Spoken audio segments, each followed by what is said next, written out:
Here's John Ostos, aka Mr. Ill Ego CEO. We got Marshall Johnson as our guest today. We're going to be getting down into the nitty gritty.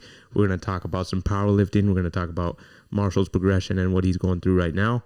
And then we're going to talk about just some fun stuff and get into a deep dive of just whatever we want today. So it's going to be good. Yeah. Marshall, welcome. Hey, thanks for having me on. I appreciate it. Hey, it's our pleasure, man. I'm glad you wanted to utilize this outlet since we're so new. We get to now use some of your network and get people, hopefully, at least one or two people intrigued. Yeah, third time's the charm with this. It is the third time. You're third right. time. Our third attempt. Yeah. So yeah, like Deion said, man, we're gonna look to talk just a little bit about who Marshall Johnson is. I feel like in our community, and we've had this discussion, not a lot of people know your what you've done or your accomplishments in powerlifting, and you're not just one of these regular everyday Joe powerlifters. I mean, you're a world-class powerlifter. You've been on many stages and had a lot of huge accomplishments, as well as you rank pretty damn high in the world of powerlifting. So I would love to get into some of that, man, and just kind of talk about your journey in powerlifting and what you've accomplished and kind of where you started. And we can probably go back and give a synopsis of the growth. But when did you start powerlifting? How did it start? What got you into it? Because I know you used to be a bodybuilder before powerlifting, right? Yep. You've even stepped on stage and twice. got down to your skivvies and showed them what you were made of, huh? Or wasn't. How'd you place in your first bodybuilding show? The first one, I was 5th out of 10. And then the next year, Kemper show, the NPC Upper Midwest, I placed 2nd. Very controversial 2nd. I felt that was better. Nice. In the light heavyweight, I think that's light heavyweight, I was 182. 182. Yeah. Nice. Yeah. I loved it. I love bodybuilding. I'll go back there. I will do another show someday. That'd be freaky to see. That would be. Man. I love the challenge, and it's not the same challenge as powerlifting. Powerlifting, you have to have the mental toughness to where you're getting under a weight that could possibly kill you, harm you, maim you every time you get under the bar. So it's a different type of mental toughness. The type of mental toughness you have for bodybuilding is completely different. It's being able to have a regiment, have a schedule, stick to that every single day, 24/7 until you get to the show. And it's just a different type of mental toughness. And I like both of them. And I miss the other one. So I will get back there sometime. You like hard disciplines in your life, huh? Yeah. I feel like that's the only way to get what you want. So. For sure. Yeah. We talk a lot about that, about do. how people think everything is just kind of a wishing game, or, now it's all about positive energy. And, we talked about Megan. She was the one that I said that post that stuff. Oh really? Oh yeah. Like, that's hilarious because I don't know if she was talking about it at the gym because of somebody posting it, but they were getting on a rant about visualizing and stuff like that. Yeah. And I was like, well, you're looking at it the wrong way. People who actually get what they want through visualization, they don't just sit there and wish for it. That's not how it works. That's not how it works. When you're someone who visualizes something every single day, if you want an item, you want a goal, a career, the fact that you think about it every day means that you are going to do the things necessary to get that. You got to do the work. So if I'm constantly thinking about, I want to squat 1,000 pounds, if I visualize myself wanting to squat 1,000 pounds, every day my life is going to be geared towards achieving that. Right. Yeah. So if you just think about it nonstop, you are going to push yourself in that direction. You know what I mean? So visualization is a very good tool if you're doing it the right way. Yeah, that's definitely the truth. Like, genuinely, I think you're turning me up. I'm so loud right now. Hello? Test. You're good. You're okay. Genuinely, like, I feel much better when I'm training, or the day I'm going to train a body part. Say I'm going to train chest on Monday, International Chest Day. I never do that. Knowing on Sunday night that I'm training chest is a big factor for me. And, like, knowing what I'm going to go hit, like, I think that if I'm like going to go for a PR on Monday, which is what I'm PRing this week in all my lifts, we're switching it up a little bit. I was like, Eric, you got to send me the thing on Sunday so that I know what I'm going to do on Monday. Like, so you can visualize yourself getting it done. And if I don't, I'm more likely to have a worse workout. Yeah. Like, if I go in there and find out what I got to do that day, it's like, it's not the same. But you have to look at it the other way though too. People in powerlifting are like that with their exercises. Some people, like myself, I want to know what I'm doing next week. Yeah. And other people, like, I don't want to know till I get there. That's true. Because some people, if they know that next week they're going to squat to a box with a bar they hate, they're going to spend 7 days dreading it. So you're going to have 7 days of distress and discomfort for that hour worth of work. Just builds up that anxiety. As opposed if I didn't tell you until Saturday morning when you got there, you have 30 minutes to worry about it. That's fair. That's fair. I'm different. I want to know what I'm doing. Me too. I want to be able to I like to embrace the pain for as long as I can, you know, knowing it's coming and then applying the pain as well. Like that's, I think that's key for me. That's like what Megan was talking about was manifestation. You know, she made a big comment about, I might have used the wrong word. We were talking about, but visualization's all part of that process, and that's what I mean. It's like she's probably right, because I think a lot of the people that she's talking about are wishful thinkers and calling this stuff that they're doing going to be a manifestation. You know, or they you see comments of, you know, someone's just like, man, I want this so bad in my life. They're like, manifest it, and it's just like, yeah. And that's exactly what it is. That's how she saw it. Yeah. Just people because there is people who misuse it and don't understand it. But the truth is, manifestation is a real thing.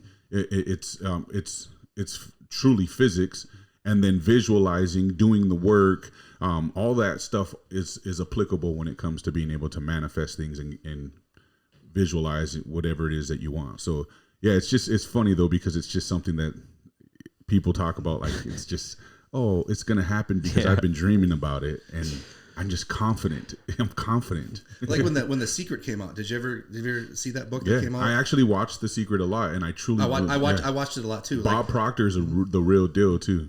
And I know you believe in forces and energies, and you put out energies that you want Quantum to come physics, back. Yeah, like I don't believe in that, but that's just my beliefs. But I also believe that if you want something, you have to think about it all the time. Right. And that's which how is the same concept. That's how you manifest it. So we're thinking the same thing. We're just taking different vehicles to get there. Yeah. One is science based and one is Viking based, I think. Yeah.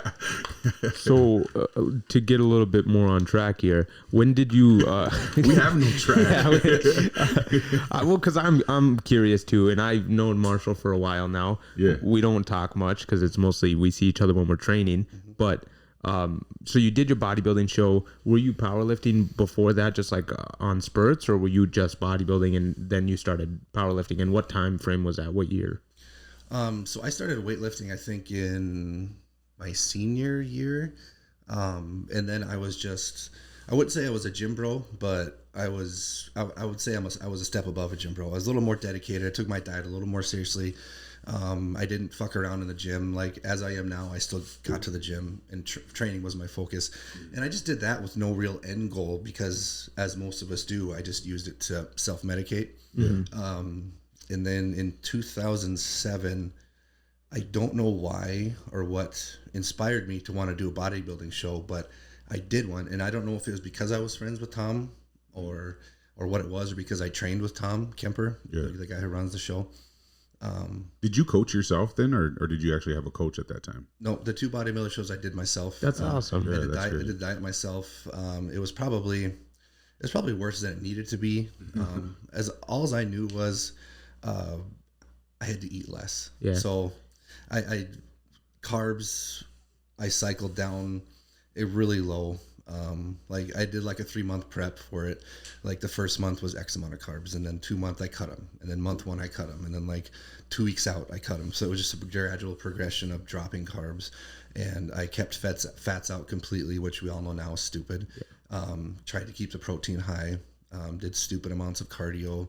I mean, I got on stage and I was really lean, but yeah, I was gonna say you were in shape for sure. You didn't didn't look like you did it yourself for the first time, you know. Yeah. Both times were myself. And then 2008, I believe, I was in the off season training with a buddy who was a power lifter. I was just trying to put on size for the next year because I planned to compete again in bodybuilding.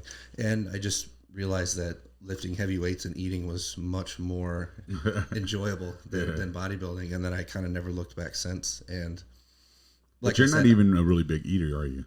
No, I eat like a bird. Yeah, and that's funny to me. People would be interested to hear that, because you would think this guy just, you know, like you see guys like Cody who eats like a fucking monster, literally a monster, and then he gets next to Marshall. Marshall's just like, nah, I'm good. No, man, I eat like I'm full. I had water. six like medium to small meals a day. Yeah. We even went and did that like a pancake challenge with Cody. Yeah, I remember that. And Nate was there. Was Nate Yep, there? Nate, And IHOP, yeah. and I think I ate 2 pancakes. Yeah. 2 pancakes and some eggs, and I was full. And Cody. How do you get the calories in that you require then? I mean, obviously to keep the mass that you keep and for training and whatnot. I mean, I couldn't tell you. I mean, I don't eat. My diet's not dirty. Right. I have 6 meals a day. 4 are Stan's Monster Mash, which is just ground sirloin and rice, and then my other 2 meals are oatmeal. If there's some weeks where I'm feeling weak, I'll put in some chips. I used to have pop with my meals just to get the calories, but then I just wasn't into it anymore. So now I have like Crystal Light with a lot of those meals just to get the sweet fix. And then if there's days where I really feel down, I'll have like a candy bar with my meals. It's outrageous. That's crazy. And then I don't take a protein supplement because I like to eat afterwards. And then I don't like taking a protein shake before I go to bed because it just kind of sits in my stomach. And no matter what brand or style I've tried, it just kind of sits in my stomach. And I'm not a big fan of it. But okay. I don't know, honestly, I don't know how I maintain 300, 308 because I don't know if it's just. And it's not like it's a sloppy 308 either. Like you're rather lean compared to the power lifters in your ranks. Mm-hmm. Yeah. So it's crazy though. Yeah. I don't know. You're not. It doesn't seem like you're getting the calories in with the way that you say you eat. Yeah. No. I don't. Well, I you mean, were made for this shit. Yeah. I mean, on weekends I eat what I want. You know, okay. On week like Friday night through Sunday afternoon, whatever I want to eat, I eat it. But it's still not a lot. You don't go off though. Yeah. No. We every Friday night after the gym, there's a bar next to our town or next to our gym out of town, and I get burger, fries. Saturday I'll go get sandwiches or burgers or whatever. Like, there's no diet on the weekends, but that's still not gonna. I don't burgers not tearing you up. Right? Yeah. Would you say like your appetite was way higher when you were bodybuilding for those couple years, or? I would say yes because I was starving myself. Yeah. See, I think that's why Cody can eat so much more. Like, because I genuinely feel like I could out eat a lot of people, and I'm not very big by any means. But like when I start eating, you just like. It's something else. I don't like to eat in front of people like when I'm having cheat meals or refeeds. It's very Cody uncomfortable. doesn't mind. Yeah, I don't know if you've been out to eat with that. No, dude. Is it crazy what you feel like is spoiling yourself for something that tastes good when you're on a diet when you have like a cheat day? Because I remember my cheat day would be every Saturday night. We would go to Denny's and I would get an omelet and I would get 4 pieces of toast with peanut butter and jelly, and I thought peanut butter and jelly was the most amazing fucking thing in the world. I felt like I was getting spoiled just because I got peanut butter and jelly sandwiches. But it's just crazy what little things you think are plain rice cakes with low sugar jelly is what I would do. Yeah, and you're like, this is amazing. I mean, if you were to eat it off season, like this is fucking horrible. Yeah, I wouldn't eat that right now. Wouldn't be worth the calories, is what I tell myself. I'm like, yeah, that's how it feels with not having taste or smell. It just doesn't even fucking matter. Yeah, I haven't gotten taste and smell back since I had COVID, and nothing's enjoyable to eat. Like everything I do for texture. We might as well do a bodybuilder show now then. Yeah, we'll see. it's prime time. You don't got to worry about taste. You just it's a job at the moment. If we can keep shows going. I think I've had a failed attempt twice now for shows being canceled and shit. So yeah, I kind of lost my drive and motivation to try. We saw his back shot the other day when he posted the photo of his back on his Instagram story. That was a good one. Yeah. He's coming Is in. that current or was that from like 2 years ago? Current. That's current. Yeah, that's so right he's there. Mine was current too. That was my last check-in. Mine was current too. Yeah. I saw that. Yeah, he photoshopped Believable. He photoshopped his head on who was it? Dorian Yates. Dorian Yates' back. Close enough. That was funny. That was good. So let's jump in a little bit more, man. So you decided powerlifting was your thing, and then from there, how long before you did like your first competition, and how did you do? Same year. It was later in the fall, winter, and I don't really remember how I did because I was a beginner. And I jumped in. I jumped in with people who've been doing it for a long time, and for me, I'm not a competitive person. Like at all, not even a little bit. So I've never competed in powerlifting to win a meet. So I couldn't even tell you most of the ones that I maybe had won or something like that. There's some key ones like the Olympia that you were there for that I won. Like, I remember that, like, because I said for years I'm gonna win that thing. So it was ones like that. That was a really badass experience too, man. Seriously, it was so cool. Yeah. So 2008 is when I started, and then I had some really, really big goals. There's a company called Elite FTS that's one of the biggest, if not the biggest, powerlifting company in the world. They not only sell equipment, they have free content. They have sponsored athletes. They sell powerlifting gear. Like every realm of powerlifting in the market, they have a huge stranglehold on, and they only sponsored the best powerlifters in the world as well. So that was a huge goal of mine. Hence them sponsoring you. Yeah. So it would be like if a basketball player wanted to be sponsored by Nike or something like that. Like in the powerlifting world, that's what that was. So that was a huge goal.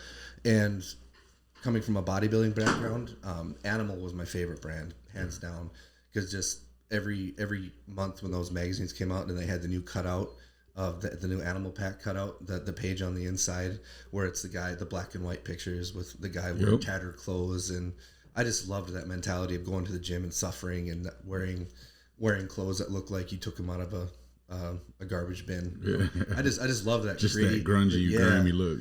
Where the only thing you're not cared about anything but training. And so I really loved the image of Animal, and Animal at that time didn't really have powerlifters. It was just bodybuilders.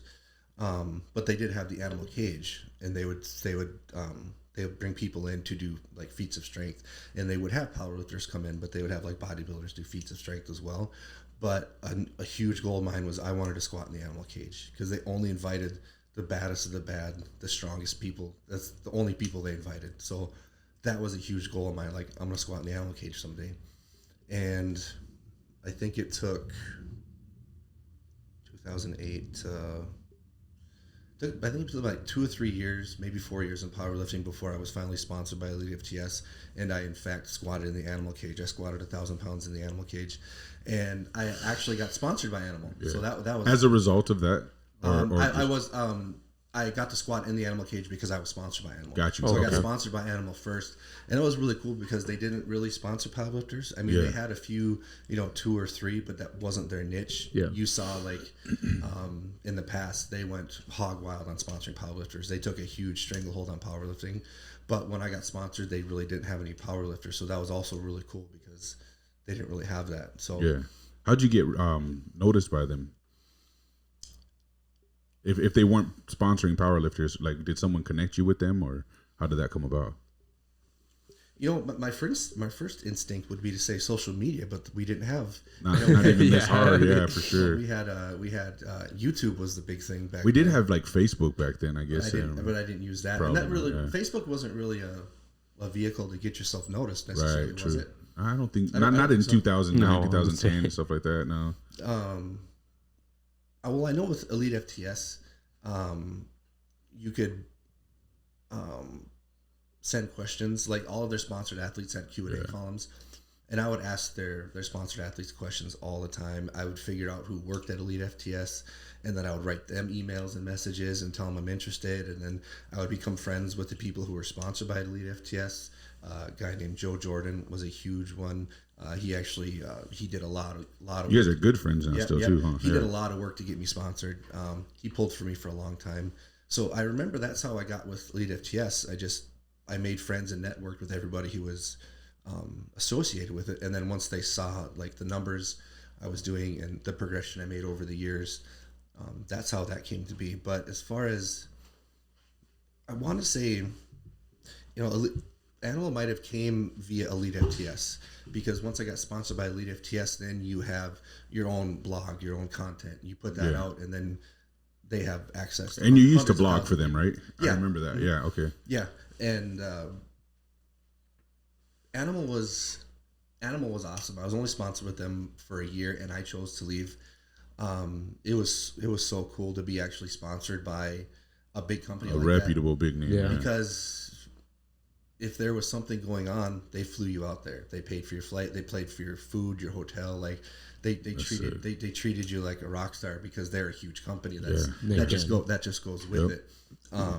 So that was really cool. But they wanted you to treat like your responsibilities. Understandably, should meet what they put out to you, you should match. You know what I mean? Yeah. And for me, they wanted you to put in as much effort, like say a part-time job. And part of that was they had Animal Pack had a forum, and they wanted you to be on that forum for like a moderator and stuff. X amount of hours. Yeah. Those were big back in the day. I remember that, like bodybuilding. That was the only way people could get information. Yeah, it was big back in the day. You had to be on there contributing so much. Me and Kathy kind of figured it out. It was like a part-time job, like 15 to 20 hours worth of stuff. And I was just like, first of all, even back then, I didn't like the social media stuff. I still don't necessarily. So the appeal to me there wasn't like, I'm not going to spend hours of my day online talking to people. And it just wasn't, to me, it just wasn't worth it. As cool as it was to be kind of treated like that, it wasn't worth it. It was really cool to be, because another thing you got supplements every month, and it was, mine was like, you get $800 in supplements a month. And I was like, Jesus Christ. That's really good. That's ridiculous. And then you just start thinking, like, you get your core stuff. It's like, if you want to be greedy, the $200, $300 a month stuff. If you really want to be greedy and you're like, I'm just going to take a whole bunch of stuff because I can. Yeah. That's like $200 to $300 a month. And then it's like, what do I do with the other 500? And then like, well, that clothes comes in on that too. And so you get, so that was really cool because I was really young back then. So to have, you never saw that. People around the area. Especially here in this, at that time, even more so. You didn't know that you would get perks like that from a big company. So that was really cool. But like I said, after a year, I decided not to stay with them because I just wasn't, just all that social media stuff. It's not for me. Like it's never been for me. I mean, I know you've always wanted me to, you've always said that I could get in on that and I could do well. But I just think you're so marketable being you. Yeah, I mean, I didn't know any of that never stuff. Was like an intended, like, you should get on and play the game and be weird, but being you is super fucking marketable, and I still stand by that. But I get your reasons why you don't like it. In fact, over the past couple of years, I've been completely turned off to social media. Like, I'm not a fan of it because of the way I feel like I have to use it now. Yeah, it turns me off big time. And I'm glad we said social media. I was listening to a podcast, Stan Efferding, and his business partner, Matt Wiedemer, was on there, and he said something that resonates with me. And he said the reason why people from not an older generation, but maybe from like the early 2000s, 1990s, stuff like that, the reason why we don't like social media is because we had to earn our platform. Yeah. You know what I mean? Yeah. You had to do something significant to earn that platform. Like you had to be the best in the world at something, or you had to do something amazing in whatever your sport was, or you had to be really intelligent or a guru or something like that. Now you don't have to earn your platform. The platform's there for you. Yeah. I'm not saying that the people who are famous or popular on Instagram didn't work a lot to do that, but I'm not willing to play that game. They're not on that platform because they were good at being there's a lot of imposters now who are making it big in an industry where they shouldn't be allowed to because they're misinforming people or educating people incorrectly. So like, that's a huge thing. Yeah. So like they never earned their platform. Yeah. Like when I first started, YouTube was like the platform. Mm-hmm. And I, even as hard as I tried and the numbers I was putting up, I just never really kicked off on YouTube. But that's not the same as, like Instagram or all the other ones, TikTok or whatever, where people who have no business talking about a subject or being a professional on a subject are now fooling thousands and millions of people that they are that. Yeah. So it's a really, really bad thing right now. And which, like I said, is one of the things that has really turned me off from social media is you're legitimately having to compete with dumbasses that don't deserve to be on that platform with you competing for that position. Like competition is good in any sense. If you're competing with motherfuckers who are actually doing the work that you're doing and have gone through prerequisites and whatever criteria that leads up to being in a certain position as a guru or an expert. It's the same that you were in the music business, right? Yeah. What is it? What do they call them? Halfway crooks or studio gangsters? Studio gangsters. Yeah. Same thing. Yeah. It's the exact same thing. 100%. That's what you see now today. In fact, I was going to say that when you were talking about the social media thing, because they say that today in the rap game, it costs $100,000 to get famous. They put a fucking price on it, bro. Yeah, that's it. Not you have to be talented. Not that you have to actually be lyrical. Not that you have to know how to make music. Not that you have to have anything but a cadence in the damn song or a catchy hook and a good beat from somebody else. Literally, it cost about $100,000 to make it in the rap game today. Well, I mean, at this point, you just need to be able to afford a verse from somebody who's already famous, and then. But you can buy your fame now, is what they're saying. Like, you can literally pay a music studio, you can pay DJs, you can pay for your spins, you can pay for your numbers now. You can buy your views on YouTube and shit. Like, it literally it's a money game now. It doesn't require real talent anymore in any industry. And the only way you can expose that is to be an asshole, and then you're the asshole because you're chasing that person down. You're trying to cut that person down, saying, "Well, this person has no talent. They have no right being here. Like, they're fake." And then you're the asshole because you have to point it out. And then if you just keep your mouth shut, like, then everybody keeps thinking that person is amazing. It's like, well, they're not. Like, in regards to what we're talking about, they're not even a little bit. Oh, it's a problem for it's sure. Huge. Yeah, it's a big problem. It's disgusting too. I hate it. Yeah, but that's the reality of it. That's so for me. Like, I've talked about this. I think we on one of the podcasts too. We even talked. Like, there comes a point where it, and I feel, and I hate that this is a reality to me, and I believe this. But there comes a point where it's like we either gotta suck it the fuck up and deal with it if we want to be a part of what we're a part of, or we have to just bow out and leave it the fuck alone and go be miserable or some shit. I'd rather just avoid these dumb people and do my thing and stay involved because I love what I do than to completely walk away from it. And I've made mention about it, like the old school bodybuilders and stuff, they hate the new dudes in the gym. You have issues with the way people do things in the gym now, like, and you have that old school mentality, which dope, but it's taking away from your credibility as a person that you once were in the industry. Like you have a really big status in powerlifting that people don't understand. Most people, depending on how they get attacked by you or who they are in the situation that you have a problem with, are going to be like, oh, well, that dude's not approachable. You know what I mean? And it's just the truth, man. And I'm not trying to like say, oh, you're so wrong for feeling that. I'm just saying, me too. I feel the same way about the fitness industry. I feel the same way about business and entrepreneurship and all the fake ass entrepreneurs out there who are really just unemployed and call themselves entrepreneurs and don't make fucking money, don't actually have businesses. That shit annoys the life out of me. Yeah, but I have to shut the fuck up and let them be if I want to be a part of this, because you're right. Like, it's the cancel culture thing, and you're the bad guy if you speak on it and all that shit. So I bite my tongue a lot about a lot of issues that I have every fucking right to have a peace of mind in, and it sucks. But I think there's no choice. Well, we bite our tongue until we got blood running down our cheek, and then something happens on one day. You see something on the wrong day, you snap, and then you snap. Yeah, you snap. But, I know it. But it's like, for example, like I saw this at the gym the other day. When I go to Metroflex, those are my recovery days and hypertrophy days. Yeah. And I'm doing my exercise, and there's a group of people around me who are very active on social media about how awesome they are, about how dedicated, this, that, and the other thing. Yeah. And I do a set on their phone. I do a set. He's talking about me, I think. On their phone. That group of people is just me. Do a set. I do a set. They're on their phone. Then they do a set after I've done 4. So you're telling me that they're not powerlifters? No. Oh, weird. That's a long break. Powerlifters are talking. Oh, okay. They're not on their phone. They take long breaks, but they're talking. But it's like I watch this because it's in between my sets when I'm getting a drink or quick. Yeah. They're right next to me, so I'm just watching, and then I'll go do a set. And then as soon as my workout's done, I have done 5 or 6 exercises, and they have done 1 in the same time frame. And then they hashtag about hard work and grind, and they're dedicated. I'm like, you have no clue. Like, it just makes me so angry. And then the only way social media is gonna know what they actually do at the gym is if somebody like me, who's an asshole, calls them out. Yeah. But all their friends and family and the people who follow them, like, think they're like a superhero. They work so freaking hard. Oh man, they're so dedicated. And I'm like, they did 1 exercise when I did 6. You know what I mean? Yeah.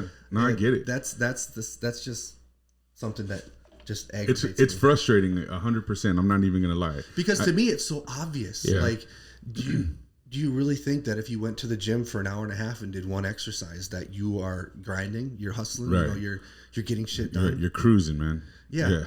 Well, my thing is like they show up halfway through your workout and leave 10 minutes before you're done. That's what I see a lot. And I see that shit too, man. And as much as I understand that it's irritating as fuck to see, but it's not everyone has the same goal. Oh well, that's their journey. At the same time, you know. And I know my perspective is maybe biased because I'm a gym owner, so this is business to me, and I gotta welcome all patrons into the gym to an extent. There's some people I'll tell you straight up, like, hell no, I don't want those motherfuckers here. There's a certain level that you can that you can go to where it's just too much. But I'm always thinking of like signage too, because a big issue I have right now is for some reason there's a lot of fucking people that talk on their fucking phone their entire workout. I don't get that. And they lollygag from machine to like, I'm like, what are you doing? Legs, chest, shoulders, triceps? Like you're on every machine in the gym doing like half a set, and then you're just wandering to the next machine. You sit down, you're talking on your earpiece, and you're just yeah, and then you'll grab a bar and do something, walk away from it, leave it on. And I'm just like, it frustrates me. And it's irritating, I think, probably to the majority of people in the gym. You know, it's like you're leaning on machines, you're sitting on machines, you're literally in a phone call for an hour and a half in the gym, and you act like you're getting a workout in. There's some people that do it sometimes. There's some people that do it literally every training session. But you're taking up prime real estate. Yeah. Like people are So waiting, I want signs is what I'm saying. Like shit. I'm putting sign. I'm telling Laura and them at the gym, like, make a fucking sign that says stop using your phone on the gym floor. If you get a phone call, leave the gym floor to take that phone call. Don't sit on equipment being on your phone. Yeah. Like even on cardio, it's annoying. I hate doing cardio next to somebody and they're just like blah blah blah blah on their phone, and I'm like, oh my God, like I'm dying up here. Can you go away? Like I'm getting flustered right now. Like, so I get it 100%. And for me, it's just like thinking of that next sign that I can make so that we can find a way to let people know this isn't acceptable. This isn't acceptable. But in the same breath, yeah, like the phone thing with people sitting there, a lot of people will film their workouts, which I know powerlifters do that shit too. I do that. But a lot of these people that we're talking about will film their workout and then fucking edit it in between right there, sets. And then post it. Yeah, and I'm just like, edit. So I want to put signs up that say edit your content at home. Or go to your car and sit in the parking lot and edit, because I see it all the time. People editing their one workout that they just filmed, a set of or something. I'm just like, aren't you going to make a collage, bro? Like finish the workout and then go home, Like we don't want to see one workout at a time as a post. I don't know. Stuff like that's annoying. He's pointing at Deion. No, you made the comment that everybody has their own journey. Yeah. I get that. 100% I get that. I have to put myself in check like that all the time at the gym when I get frustrated and when I see people not working hard. But you have to slash that line and be like, these are the people that say they want to be a world-class powerlifter. Yeah, and they want to be a world-class bodybuilder. Their next Mr. Olympia, the next Bumstead, the next right. And according to their social media and everybody that follows them, they're killing it. Yeah. And you just want to be like, no. Yeah. I understand if you just want to go to the gym and take care of you, that's fine. I 100% respect. So would you not have an issue with a dude playing video games on every machine? That would be horrible. Now there's a guy in our gym that does that. He plays video games on every machine in between sets. He's just, and sometimes he'll go 10 minutes before he does his next set, bro. I'm feeling attacked today. What the Is it you? No, there's a dude that does it. I'm not even kidding. I've not said anything to him because it's just like, no one seems to complain about it, but it just bothers me. I'm like, could you not play fucking, what is it, Candy Drop or some shit right here on the leg press? Yeah, it's like, I made a video a couple of years ago talking about this exact same thing. Like, you got one person who gets a recipe for cookies. They follow that shit to a T. They put a scoop of this, scoop of that, this ingredient, let it boil for 20 minutes, put it in the oven for X amount of time. They follow that shit to a T and they get amazing cookies. Then you got the next person that comes in and they're like, I'm going to put a half a scoop of this in, and while the water's boiling, I'm going to watch TV. Oh shit, I was supposed to take that off 10 minutes ago. Okay, so I'm gonna do that. I'm gonna do that again, and then instead of putting sugar in, I'm gonna put honey in, and then I'm gonna bake it for 20 minutes. Okay, I'm gonna go look at my phone, and then 30 minutes goes by and my cookies are burnt. I'm like, why the fuck are my cookies burnt? I did everything you said. Yeah. Like it's the exact same fucking thing. Like, I get that. How are you if you are not engaged in what you're doing? You're I don't know how you can play video games. Like, if you are there to do legs and that is your goal to do legs, how do you have the time in between sets to focus on video games. You're not engaged in what you're doing. Right. That's weird. That's the stuff that bugs the fuck out of me. No, I get it. It bugs me too, for sure. So, all right. So you, Marshall, you did not get into powerlifting and get recognized by way of social media. We understand that clearly now. So you did the animal cage. Now you squatted 1,000 pounds. Mm-hmm. At this time, are you a geared powerlifter? Was that raw? I was a geared powerlifter. Okay. I only competed raw, I think, for 3 meets. And to anybody who doesn't know what that means, a raw powerlifter doesn't wear any supportive gear other than a belt or knee sleeves or knee wraps. That would be considered raw. An equipped powerlifter is someone who wears like a squat suit or a bench shirt. And then you have different subdivisions of that where you have just single ply, where your squat suit is made of a single ply of material. Sure.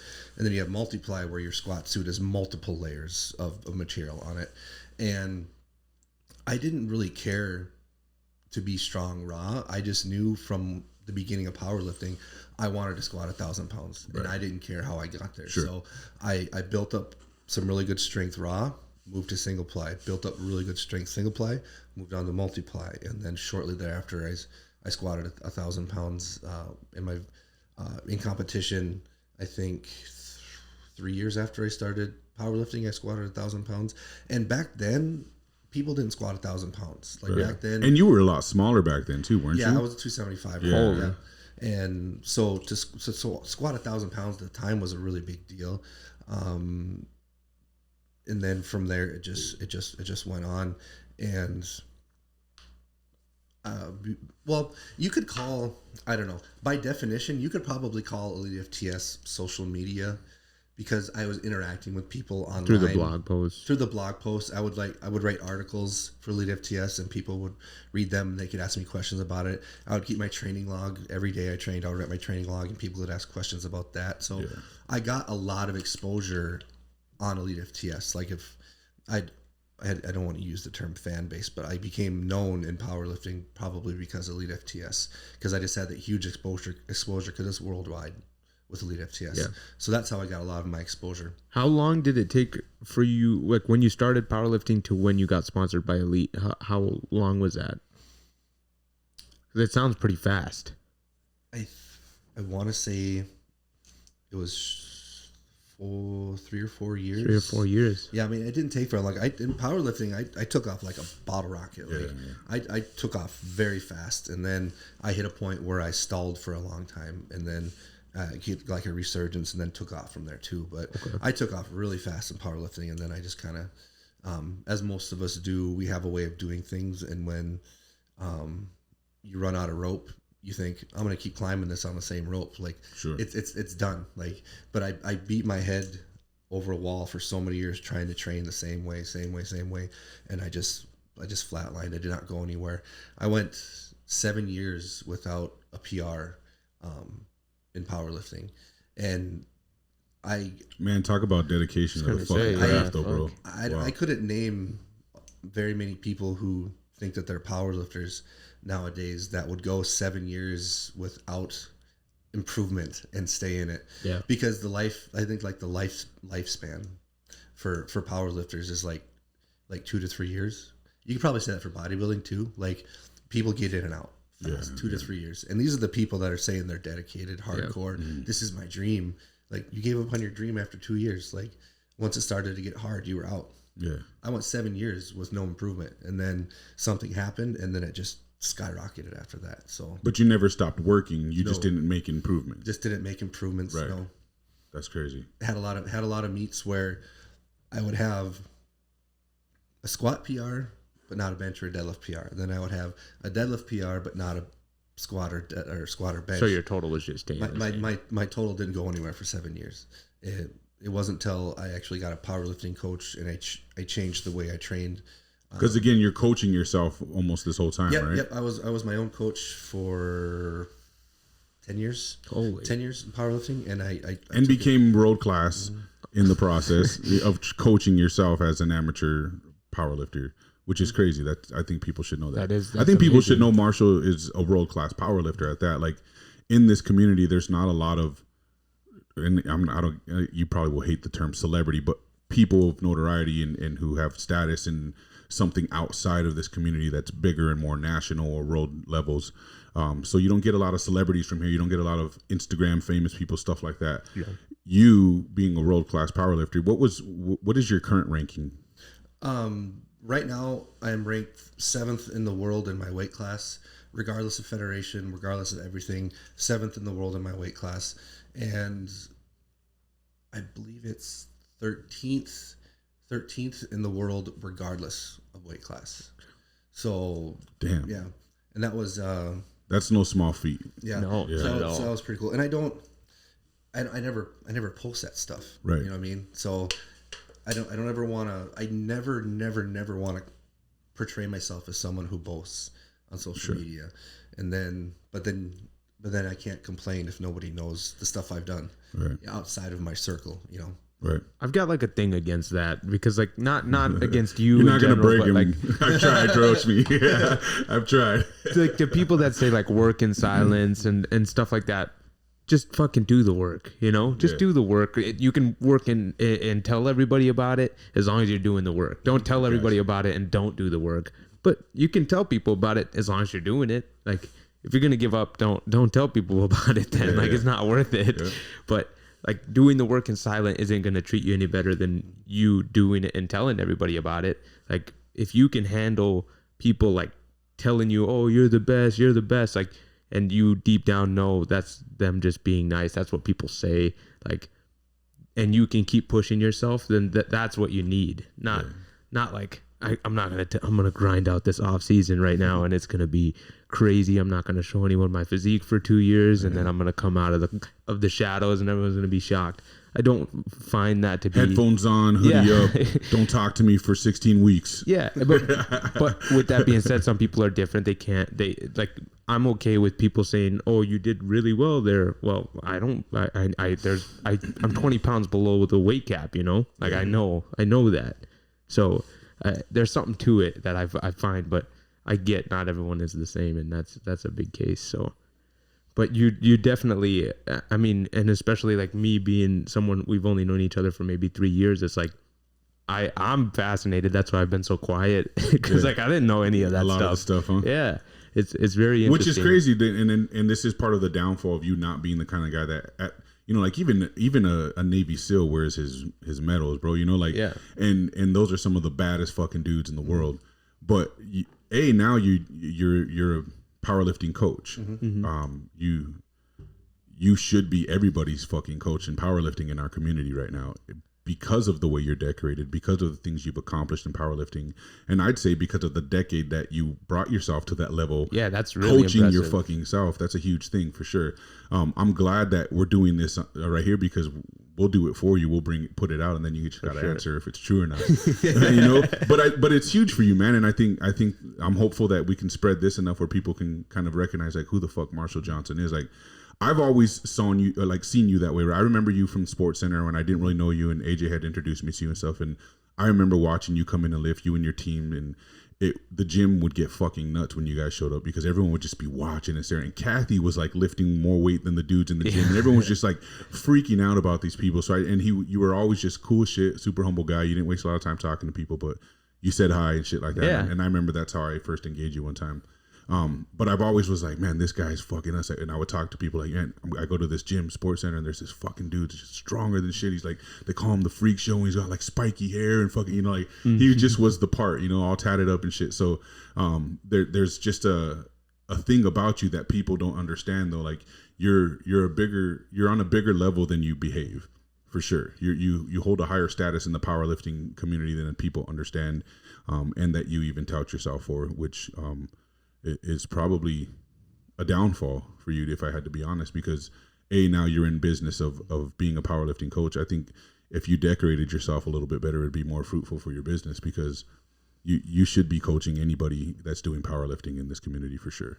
Yeah, it's kind of a double-edged sword. Like sometimes I get frustrated that people who are serious powerlifters aren't approaching me for advice or programming or stuff like that. But then on the other hand, it's like the people to whom I want to coach, it's a very small market. Sure. Like I don't want I don't want to coach anybody that doesn't treat powerlifting as a top 3 priority in their life. Like if you're a hobby lifter, like I don't want to coach you. That being said, the majority of the people I coach are hobby lifters, but they're friends. They're very close friends of mine. They're all in my personal circle. You could be the very thing that inspires somebody to transition though too, with just the way you coach and the way you speak about powerlifting. You might fucking strike that in somebody else, and they're like, you know what? I'm not a fucking hobby powerlifter anymore.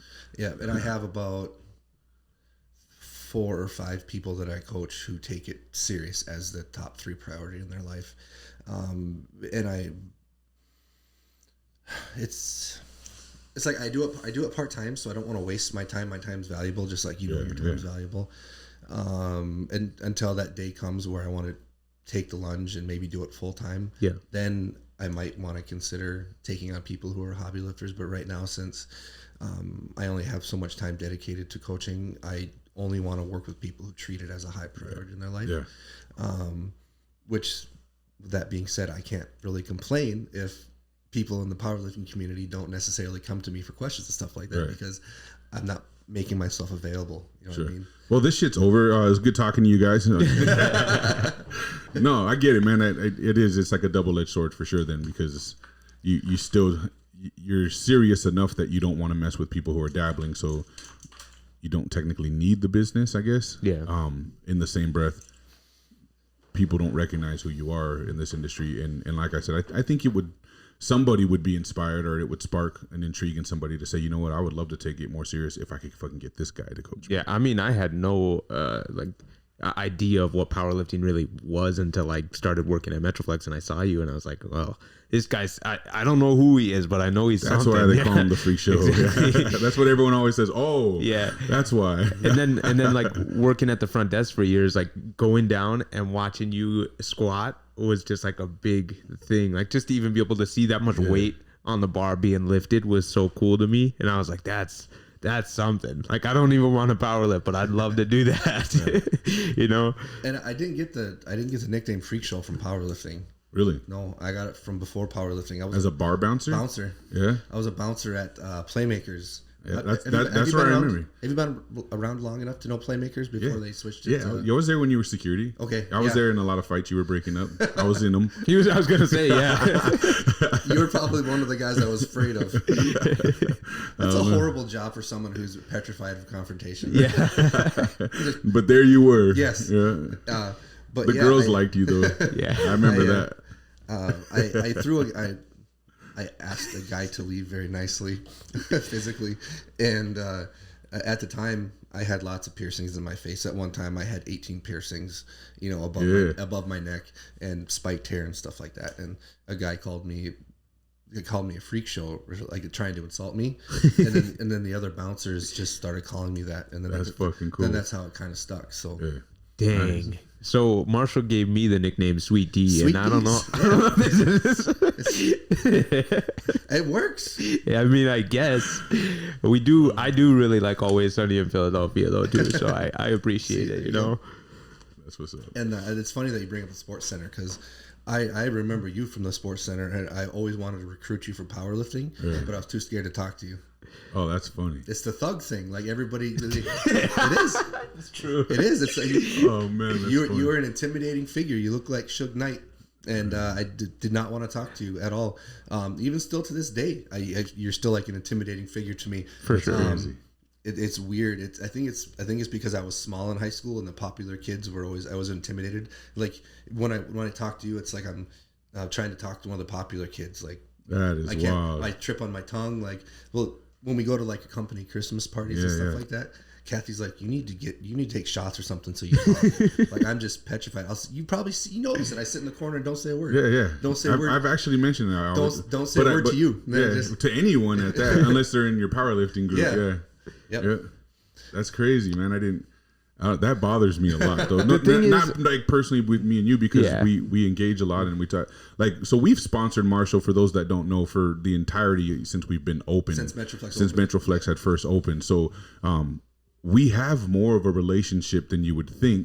So it's weird for me to hear him say that right now, like because that's one thing that's always bothered me is the way people, their first impression. I mean, I've dealt with it ever since I moved here from California. My first job here, I remember like speaking with HR a lot because I would work a night shift sometimes because it was like extra money and shit in a call center, you know, and people would be going to HR and saying they're scared to work at night with me, even though I was like the fucking top employee at this call center. Like I had the best call stats, bro. I had like the most calls handled. You know, I became a supervisor real quick and like excelled and became training manager and all that. So I was like really fucking good at my job. I wasn't there just bullshitting and scaring people, but it was always, people would always intimidated by the way I looked for some reason.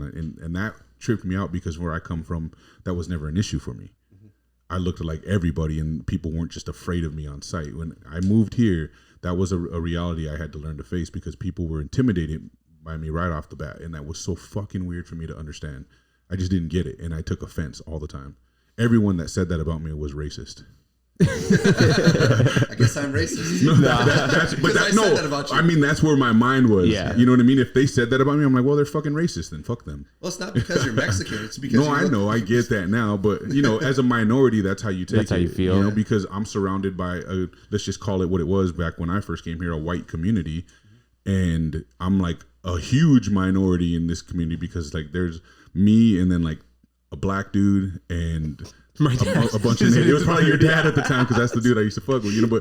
But like, and then just, you know, anyone I thought was Mexican turned out to be Native American. Yeah, you know what I mean. So that's true. There just wasn't a lot of culture outside of this kind of community. There was that one big Hispanic dude that was in and out of jail that had a big long ponytail from Y West that trained there when we did. He had like a teardrop tattoo under his eye, long big ponytail, in and out of jail. I know we've talked about him before, and you knew who I was talking about. But other than that, yeah, I don't remember. He didn't have long hair. He had a long pony. It was like big long pony on the top. But the sports center was awesome. I love the sports center. That was the place that I fell in love with. That had to have been motivation for Metroflex. I know I've said it a million times, 100%. The only reason why I opened Metroflex was because Sports Center closed. And I've said this, I think, on the podcast at one point that like literally after, because they closed. So Kayla worked there at the time. Mm-hmm. She was an employee there. I was helping them remodel that gym. They were turning it into that, what was it going to be, like some kind of fitness name. That's what they were doing to keep it alive, I guess. So they were changing the name. In the middle of that remodel happening, I remember showing up one day and there was a sign saying they closed for good. And everyone was like, what the fuck, right? So like this, and I was already there long enough where I knew a lot of people from the gym. And so like this whole community of Sports Center gym members went all over town, like scattered to different gyms everywhere. But that was the top. That was the top end. Like you knew that if you wanted to be a serious, yes, that's what it was. A serious powerlifter, a serious bodybuilder, you went to Sports Center. Yes, because like I started at that's where the real was happening. The Y West. I started at downtown Y. Then I'm to like Family Wellness and stuff like that. Family Wellness was after Sports Center.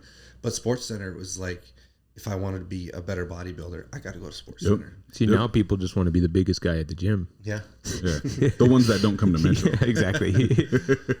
But I don't understand that because that would be like, okay, I was one of the not bigger, but I was had one of the better physiques bodybuilding wise at like Y West or Y Downtown. But I wanted to go someplace where the best trained. Yeah. That's so weird to me that people don't want to go to a place that has the best lifters intimidating because they like being the big fish in the small pond. Yeah. I don't understand that at all. Like, why would you want to be the best at being mediocre? Like, why wouldn't you want to go cut your teeth with the best? Because you're gonna get better by association. You're gonna learn and be better. Right. That's what I loved about Sports Center so much. Honestly, that was like I've loved bodybuilding my whole life. Like I've been a huge fan of it. I've followed it since I was younger. Like I remember when I lived in California, I worked for a hardware company out there that was like a Home Depot, and it was in Encinitas, and Nasir went there and shopped all the time. I remodeled his bathroom for him as a side job one time, and I remember just freaking out how massive this dude was, yo, and like. I just was in love with bodybuilding. I found Sports Center and I was like, okay, this is where I can really like find my passion for it and get into it. All the bodybuilders were there, you know, and all these dudes were huge at the time. Marshall and his team were just a bunch of strong ass people. That gym closed. Everyone scatters. We tested out every gym in town after Sports Center because we just wanted to find our home. We were like, where's it going to be? We went to Courts. We went everywhere, bro. And I hated all of them.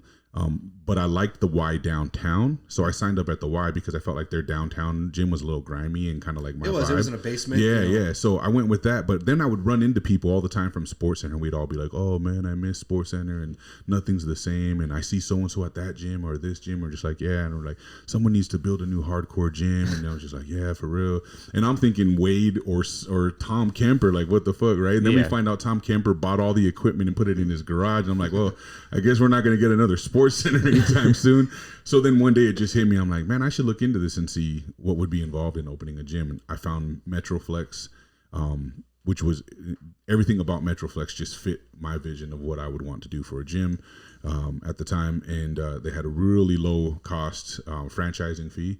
And I talked to Kayla about it a little bit. And next thing you know, man, we're planning everything out. And then we pulled it off. And it was probably the best decision I ever made. But literally, Metroflex exists because Sports Center closed. And you'll see there's a lot of dudes from Sports Center now that come, even the old school guys, like the old guys, they were Sports Center members and they come to Metroflex because they wanted that same vibe or energy or being around, more so the elites. I get the way that we've grown it. It's not majority elite, dedicated people anymore. It used to be in the beginning, but now it's not. I get that. But we're still, in my opinion, one of the best. Well, yeah. And going forward, we're even expanding on that on a way bigger level. So 2022, it's going to be a lot of crazy announcements about Metroflex growth and what we're about to do. How long ago was that? Sports Center days. How long ago was that? 2012. How old were you in 2012? 12.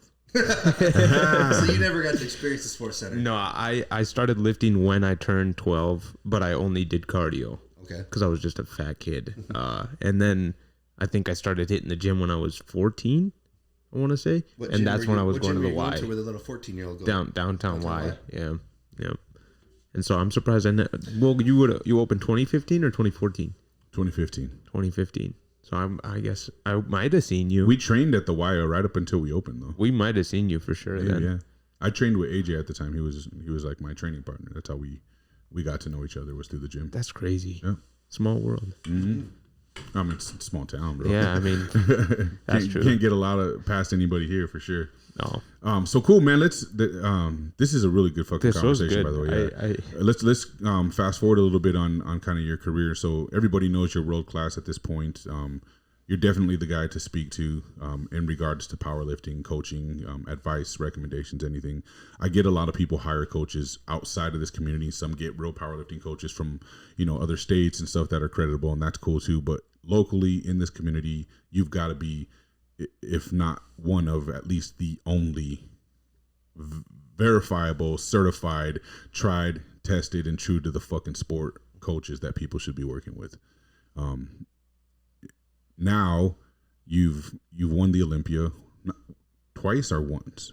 I've won my weight class and then I won the overall once. Okay.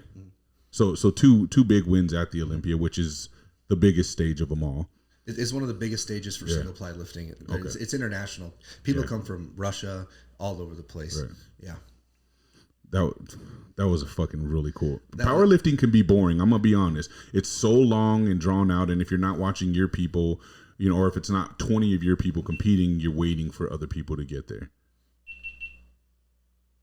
That took a really long time. Cookies are done. Just hit the top. Hit the top button for me one time. It's like right on the. It's big. Yeah, just tap it. Good deal. That wasn't too bad. That was good. But yeah, so well, that's why the Olympia is cool, because it's in the Olympia. So you're amongst thousands of fans of the fitness industry, and the celebrities of the fitness industry are walking around. Yeah. So if the hype is all there, the energy's all there, and everything just unfolded. Like I had one of the best training, training cycles. I had some guy there who was as strong as I was, and he pushing me, and he was, and the whole, we've known each other. We compete every year, but this time we came together on the same meet, and we both had awesome 9 for 9, 8 for 9 days, and it came down to like the second to last deadlift, and I got it, and I beat him after the second to last deadlift. But everything just came together, awesome. And it was amazing. And you had your biggest group of supporters there too. I had so many people that came down. There was a lot of us there from here. Was that stressful for you?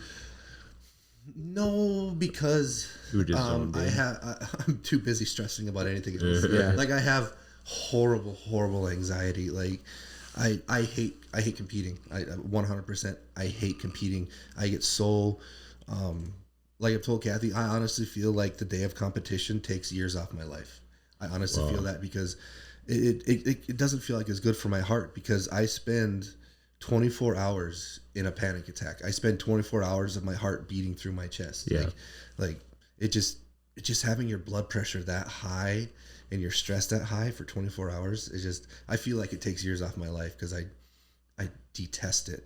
But everybody knows, or anybody in the strength community knows, that what you do in training, you can't mimic the circumstances of a meet. Yeah. A powerlifting meet, through fight or flight adrenaline, that'll add 5 to 10% to your numbers, and just from adrenaline, fight or flight, and you can't recreate that in the gym. There's nothing you can do to recreate that in the gym. Right. That's like saying you're going to train to be attacked by a tiger or a lion or something. Like, until that fucking lion is in your face, you just can't train for that. You can train to be prepared, but you can't really show what you have to bring until you get in that situation. Yeah. So if I want to be one of the best powerlifters in the world, I have to compete, because I am not going to get that 5 to 10% out of myself in competition. So I was way too busy worried about other shit to worry about the people that are watching me. And I've been very fortunate to have a huge support group. I've had it for a long time. Every one of my meets, I usually have a big group of people that come and watch. So I used to be nervous about stuff like that, but every time I would get nervous about it, people were like your friends and family come to watch you. They come to watch you. They don't give a fuck how you do. They don't give a fuck how you do. And it takes a long time to understand that. Yeah. Because if you go someplace, and let's say everybody has to travel to go there, and you do horrible, and you just think about the fact, all these people came and watched me and I did horrible. It took me a lot of years to realize they don't care. They're there to support you. They're there to support you, win or lose. Like, we'll celebrate with you and we'll pat your back if you fail. Because like if you went to watch one of your friends and they did horrible, you're gonna be bitter. Like, motherfucker did horrible. Yeah, like, I can't even watch this. What a waste of a ticket. What a waste of a ticket. Luckily for you, it was in Vegas, so it's really hard to call it a waste. But okay, so you did Olympia. That was just several years ago now. 2019.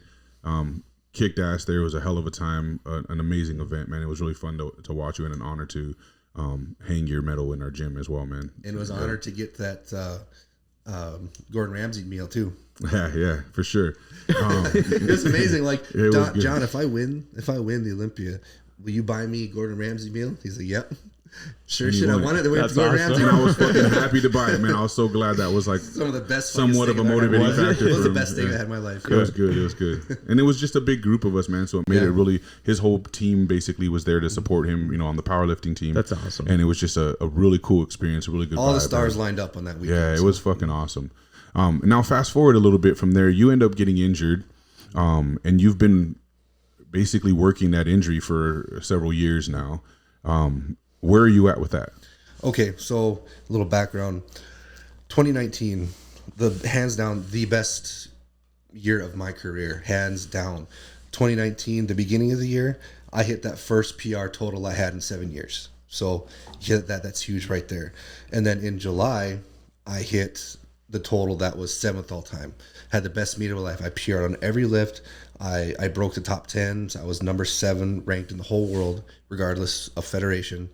And then the Olympia, won that. So that was hands down the best year of my career ever. And then December of 2019, I herniated disc in my back, just doing something stupid. I was deadlifting, and for whatever reason, I wasn't as strong as I thought I should be. So as some of us do, if we do bad on our first lift, we feel we have to punish ourselves on the second lift, like just completely put our dick in the dirt and just beat ourselves down. And I was doing single leg deadlifts, which was in my program, but I just wanted to beat myself up, and I just did it way too heavy, and something popped in my back. And it wasn't until 2021 that I actually got MRI, and it turned out that I have herniated disc and bulging discs. But since 2019, I have been dealing with this herniated disc. I'll go 4 or 5 months, awesome progress, get hurt. Then I'm bounced back 2 or 3 months. Huge progress for 6 months, bounce back 2 or 3 months. So since December 2019, it has just been this shitty, horrible yo-yo where it's like I'll get better, get knocked down, get better, get knocked down. And just when I think, we got a handle on it, something happens and I get knocked back down again. I think I've been, since 2019, I think I've re-injured it or made it worse almost a dozen times. Jeez. And it's just it's crushing mentally to know that you are capable of these things, and every time you get hurt, you just get set back again. You just get set back, and it just happens and happens and happens, and you start to kind of lose hope and lose focus. That am I done? Is this really what I'm supposed to do? Because we always feel like we fixed it, and then now it's like we're running out of things to fix, because it's like we thought we had a grip on it, like we fixed this, we fixed that. Not to get into the specifics, but I found that I braced the wrong way. Early in powerlifting, I was taught that you're supposed to push your belly out as far as you can and arch your lower back. Well, that puts your spine into flexion, and you don't want to have a huge curve in your lower back when you got 1,000 pounds on it. And that's how I blew it, herniated out the front. And then we learned, I've been bracing the wrong way for 10 years. So I had to reteach myself how to squat and deadlift. And breaking 10, 11 years of habit is ridiculous. So having to completely relearn how to do that, that was hard in itself. And then we thought we had that fixed. And then I had a meet in 2020, and I got back to almost 95% strength. I was almost back. And the next day we were at a restaurant eating, and I leaned forward to eat a bite of pasta, and boom, it felt like somebody stabbed me in the spine with an electrocuted knife. And I was just like, really? And then I see somebody who is a little bit more of a specialist, and they're like, you have no internal rotation in your hip. So what that means is, as I'm squatting down, my hip does not want to continue rotating in the socket. So about halfway down, my hip rotation would stop. So the weakest link in your body wants to keep moving. So once this stops, your body's going to find the next weak link so you can keep moving. Yeah. So in my case I would get about halfway down, that would stop, hip would stop moving, and then my lower back would move. That the movement would come from my lower back. Damn. They call it a butt wink. You see it in some people. You'll see the lower back round at the bottom, and your spine's not supposed to move like that under load. And then I made the herniation worse. And we fixed 2 huge problems, and we're still getting hurt. So it's like, what the fuck am I supposed to do? And I actually haven't made this public because it's embarrassing, because you make it takes a lot of courage isn't the right word. Guts isn't the right word, because it's not that serious. Guts and courage aren't the right word, because it's not that serious. It takes a lot for me to make a video like motivational stuff, or like saying you need to do this and do that, and you can do this if you want. Like it's hard for me to post stuff like that. Sure. And throughout this process of trying to figure this out, I kind of had the courage to start talking about it, because I was starting to make progress. And then it's so fucking embarrassing when you talk this game on social media and then you get hurt again. Yeah, and then, if you feel like you lose your credit, because it's like, why can't you fix your own problem? You know what I mean? So it just, every time this happens, it's just embarrassing. So like a month ago, almost like 5 weeks now, I was on the stairs putting my socks on, and when I bent over to put my sock on, I felt this huge, immediate, sharp pain in my lower back, and it came on so fast. Like I didn't know what to do. The pain came on so strong and so fast, like I didn't know what to do. And then I woke up with Kathy shaking me, like I passed out from the pain. Oh shit! So I woke up and Kathy's like shaking me like on top of the stairs, and I was like, "What the hell just happened?" And then she's like, "You passed out. You hit your head on the wall." And I'm like, and then I just popped up really fast, and then when the adrenaline stopped, then I fell back down because I couldn't stand. And then Kathy, like, I need to go to the bathroom. And like, she went to the bathroom and was like either throwing up or was gonna throw up because she was so scared. Because she didn't know what happened. She just saw me passed out on the floor. And then I had to get help into the bed and stuff like that. And then we went to a spine doctor that same day. And the conclusion was that I pinched a nerve because, not to try and sound too scientific, but, in between every one of your vertebrae, there's a disc. And that disc is like your shock absorber.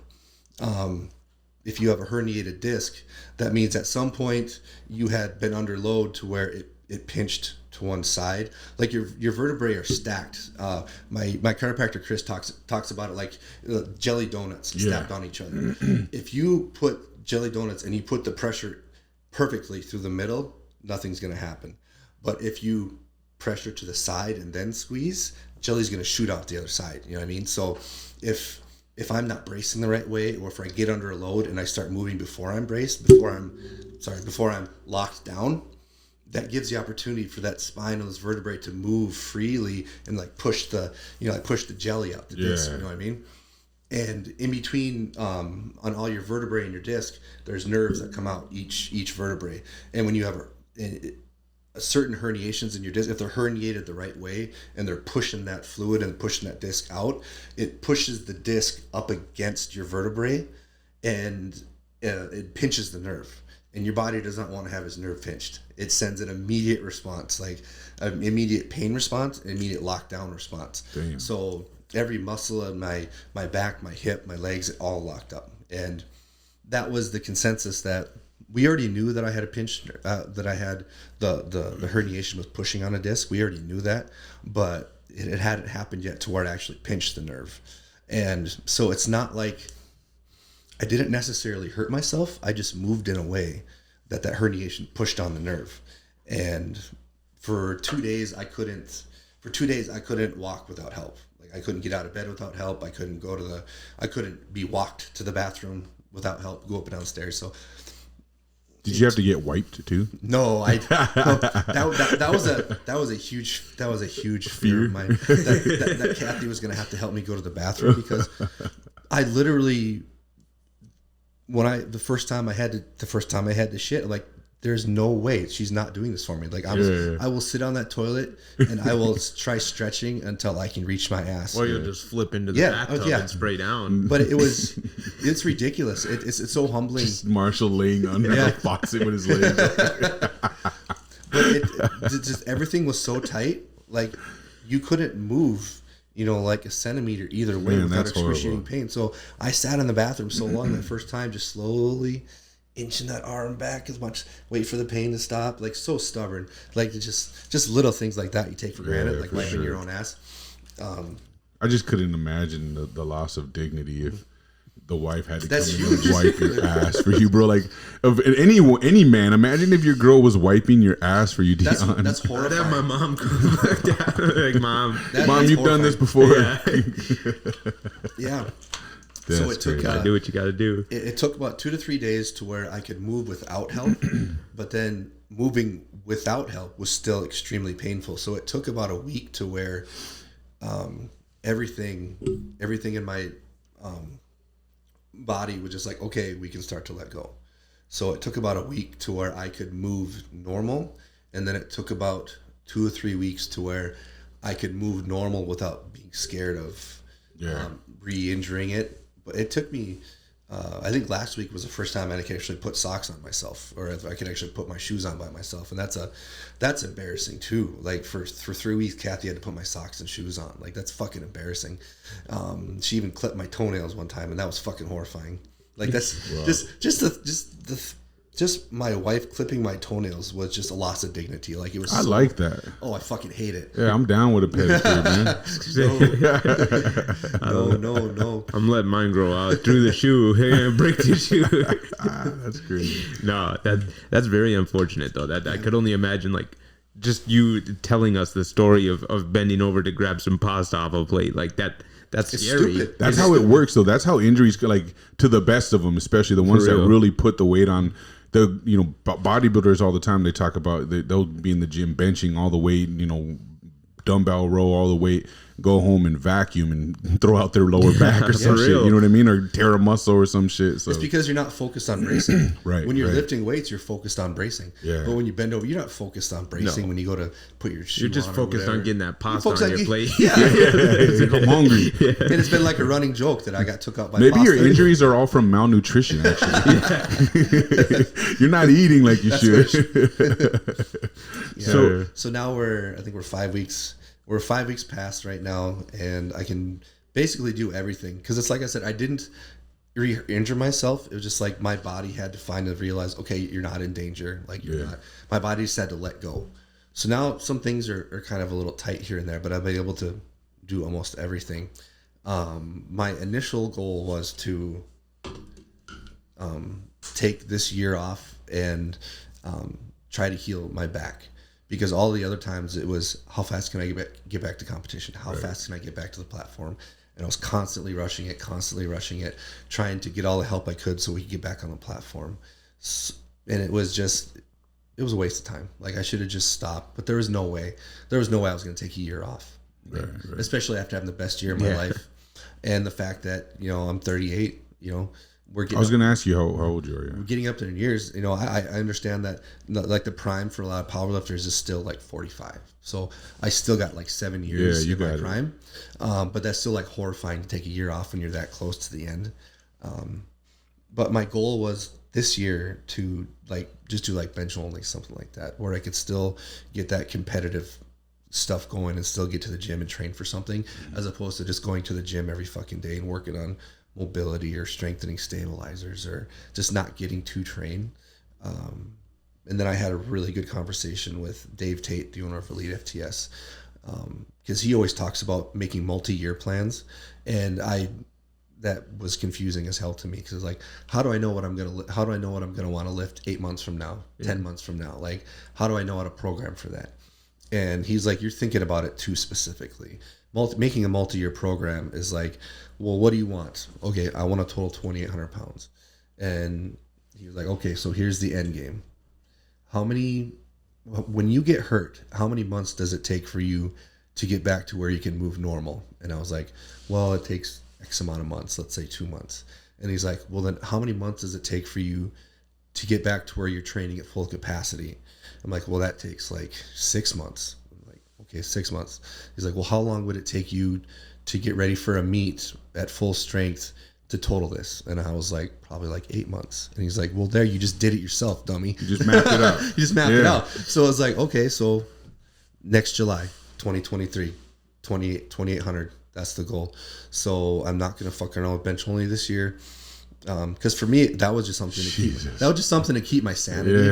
And he was like, be honest. You know that when you're benching heavy weights, you're still putting load on your spine and you're still putting stress on your spine. I was like, yeah, I know that. And he's like, well, what's more important, benching 800 pounds or totaling 2,800? I'm like, totaling 2,800. and I was like, okay, so we have a plan. I got 60 days right now. Right now I'm taking 60 days to do hypertrophy training. My buddy Christian Mello, who's helped me out a lot, he suggested either Milo Sarsev's training, I think it's giant sets, or Dorian Yates HIIT training. And I used to do HIIT training when I was a bodybuilder, and I loved it, but I've done that before. So we're doing Milo Sarsev's, I think they're called giant sets. Yep. So it's like, for example, that's who's training Regan Grimes right now. Yep. Oh, cool. Yep. He's doing a good job too. So it's like, let's say you have 5 exercises. You'll map out 5 exercises. So set 1, exercise 1. Set 2, exercise 1 and 2. Set 3, exercises 1, 2, 3. Okay. And then you do that till you get to 5, and then you go back down to 5, 4, 3, 2, 1. So you'll have like 9 sets. So it's like 9 circuits almost. Isn't it like there's something like that we do on leg extensions, like they call it 100 reps. A ladder, and it's the basically. giant sets, yeah. Mm-hmm.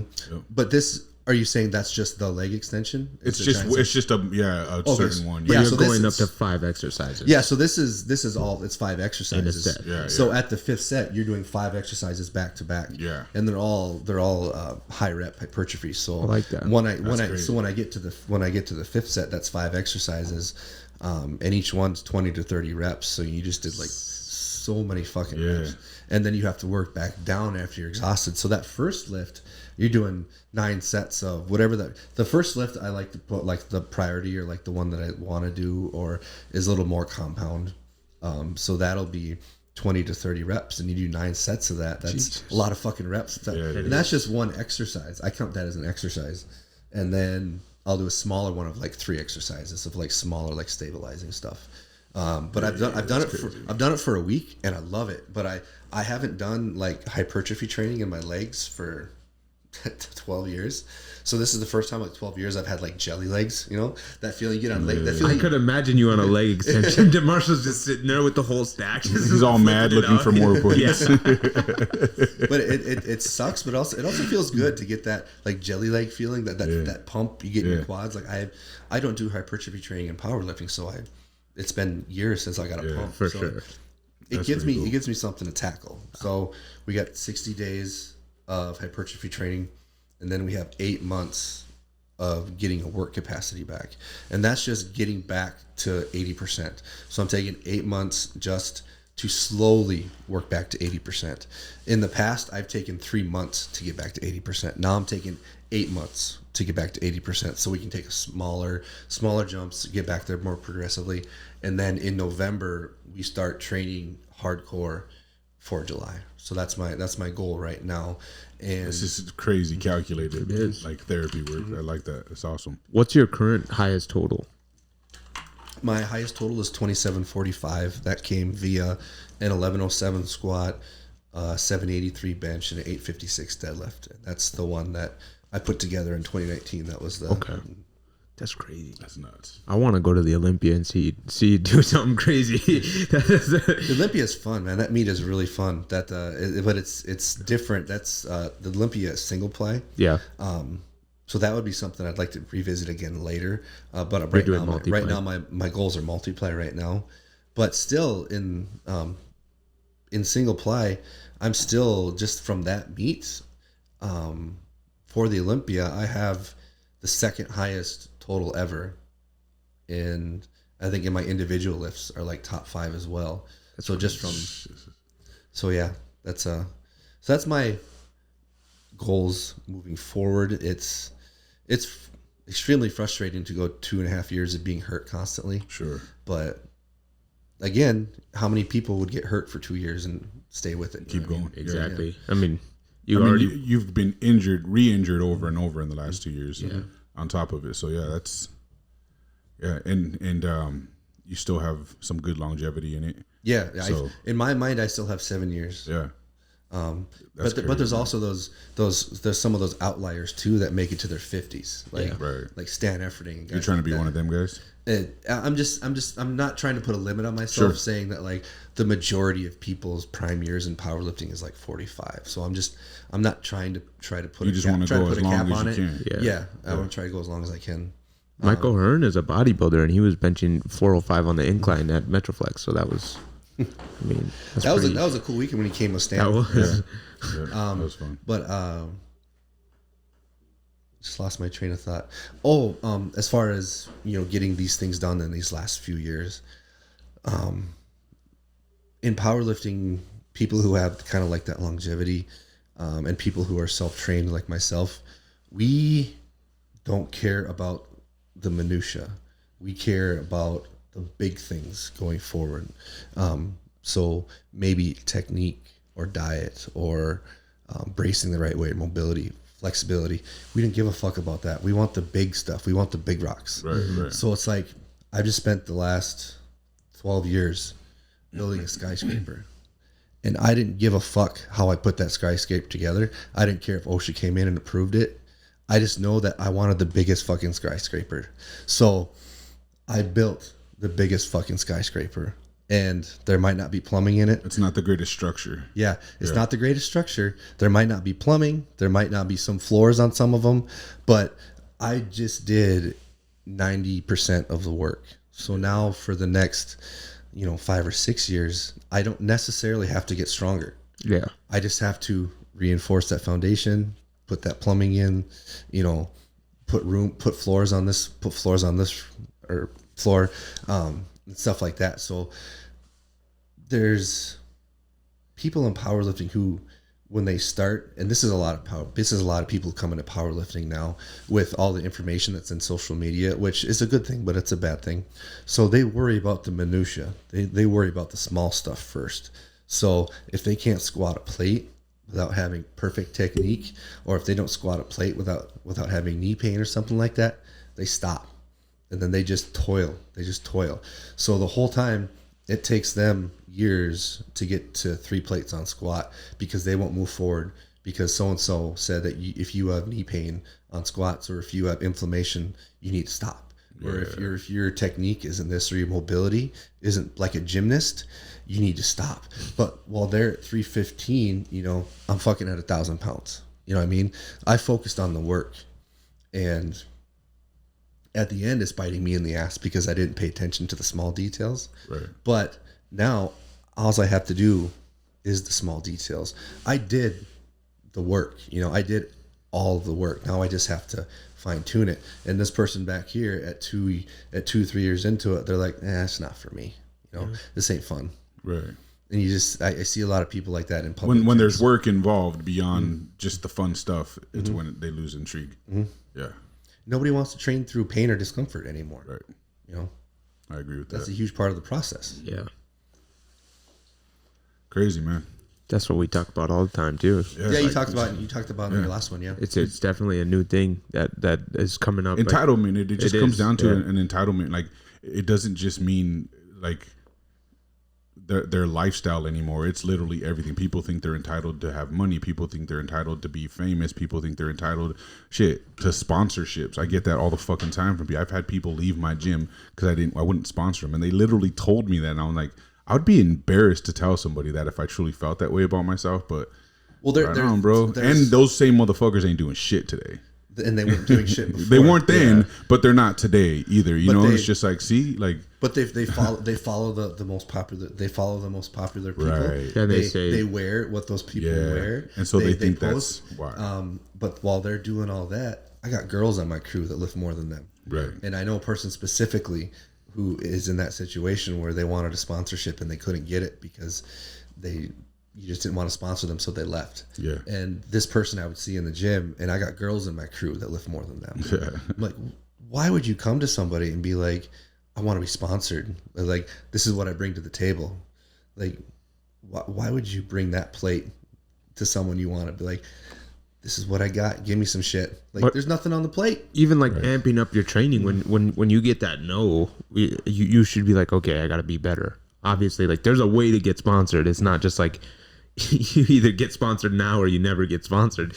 If you can't get sponsored by this person you want to get sponsored by, you need to amp it up. Obviously, you're not there at that level, more. And people don't understand that. Oh yeah, like with Elite FTS, I tried for years and years. The first 3, 4, 5 no's, that didn't deter me. Yeah, like, that's what I wanted. Yeah. So that person clearly did not want to be sponsored by you. Right. They weren't willing to manifest it, bro. They wanted to be sponsored. They just wanted to be sponsored. Yeah. They didn't want to be sponsored by you. They wanted to be sponsored. They wanted to be sponsored. Yes, for sure. Because if they wanted to be sponsored by you, that no would have drove them to, okay, I need to work harder. Yep. I need to do what I want to do because this is what I want. Yeah. People use want and dreams so loosely. This is, people will say, this is my dream, this is my goal, this is my career. And at the first hurdle, they stop. Like this. When they realize that you're not going to trip and fall on it. Yeah. That there's no meaning to those words anymore. Right. It's so saturated now. People talking like that, using those words, like, it doesn't mean anything anymore. Yeah. The analogy with like the skyscraper, I like that because you have guys that start on top of the building, and they're like, oh, I'm really good at this, and everyone's like, yeah, you're the best, you're gonna be amazing in this, and then they're like, yeah, I'm gonna ride that. Yeah, they ride that, and then it's been a year and they're still the same. It's crazy. Yeah. That's outrageous to me. And they're like, I'm still really good. Like, I did this I won my first competition, like, for bodybuilding. They're gonna be one of those back in my day people when they get older though. Yeah, I won an overall. This one time when no one else was there.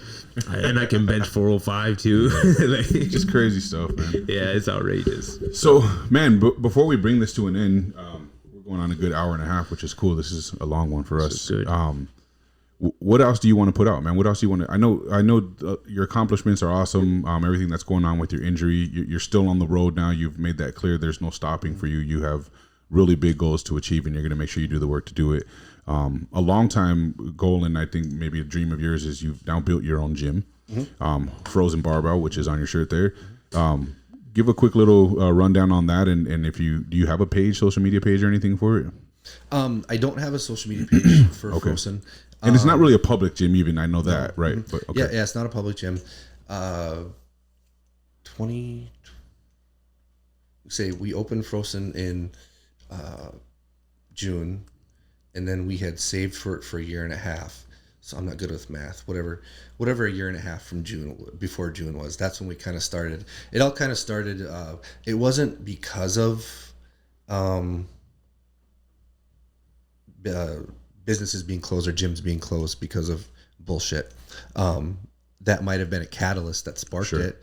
That made it happen faster. It gave it a little more sense of urgency. But our end game was always to have our own gym. Right. Our end game was to have our own gym at our house, at our property, to where we could bring people to train. But when all this stuff started kind of happening, and after this stuff happened and Metroflex opened back up, we could no longer, like before, we could bring Freya with us to the gym and she kind of hang out with us. And then after the gym opened back up, we weren't allowed to bring Freya back in. And I understand. I hold no ill feelings toward that either way. But Freya being in the gym was extremely important to us. We want her with us in the gym all the time as much as possible. And it shows why too, if anyone who knows and sees her activity on your page.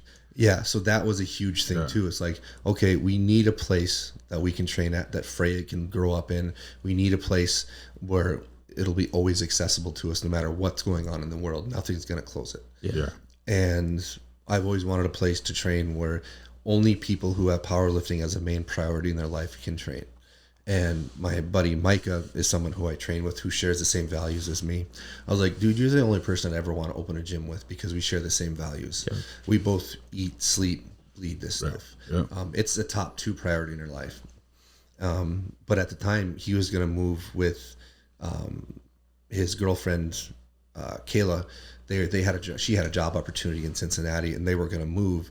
And because all this stuff happened, that kind of put a kibosh on that. So when he came back, like, what do we need to do to get this going?